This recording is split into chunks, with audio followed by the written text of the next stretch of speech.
আমেরিকাতে অপহরণ করে তাকে কিডন্যাপ করে হত্যা মামলা, সেই মামলাতে উনি গত 29/9/2024 তারিখে উনি সারেন্ডার করেছিলেন এবং পরবর্তীতে আমরা সার্টিফাইড কপি পেয়েছি। সার্টিফাইড কপি পাওয়ার পরে আজকে আমরা আপিল দায়ের করেছি এবং আপিলের পরে আজকে আমাদের বেল অ্যাপ্লিকেশনও ছিল।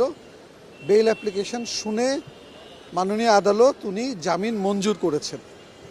তো মাহমুদুর রহমান সাহেব আজকে জামিন পেয়েছেন এই মামলায়। কারা কর্তৃপক্ষের ব্যাপার, আমরা এখানে জামিনের আবেদন করেছি, জামিন হয়ে গেছে।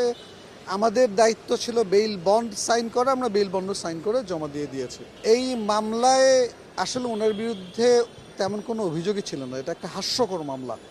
এই পুরো মামলার চার্জশিটে এফআইআরে ওনার নাম ছিল না, এজাহারে ওনার নাম ছিল না। পরবর্তীতে উনি যখন জেল হাজত থেকে মুক্তি পাচ্ছিলেন অন্যান্য মামলায় বেল পেয়ে, উনি যাতে জেল হাজত থেকে বের না হতে পারেন এর জন্য এই মামলায় তাকে শোন অ্যারেস্ট দেখানো হয়েছে কোনো রকম অ্যালিগেশন ছাড়া।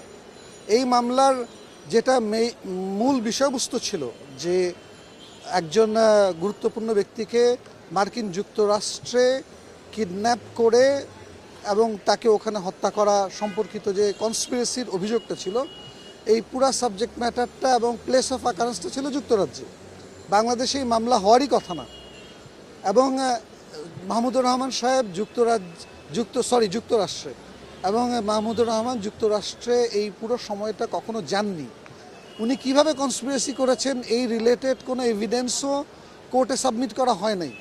উনি কার সাথে কনস্পিরেসি করেছেন, কখন করেছেন, কোথায় করেছেন, এমন কোনো এভিডেন্সও কোর্টে আসেনি। তারপরও সেই মামলার মধ্যে তাকে সাজা দেওয়া হয়েছে 5 বছর সাজা একটা ধারায়, অন্য একটা ধারায় 2 বছর সাজা দিয়ে মোট 7 বছর সাজা দেওয়া হয়েছিল।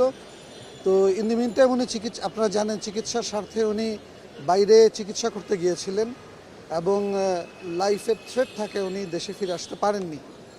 এখন গত 27 তারিখে দেশে ফিরে এসে প্রথমেই উনি অ্যাজ সুন অ্যাজ পসিবল 29 তারিখে উনি কোর্টে সারেন্ডার করলেন, জেল হাজতে গেলেন এবং আজকে জামিন পেয়েছেন। আমরা আশা করি উনি অতি দ্রুত জামিনে বের হয়ে আসবেন।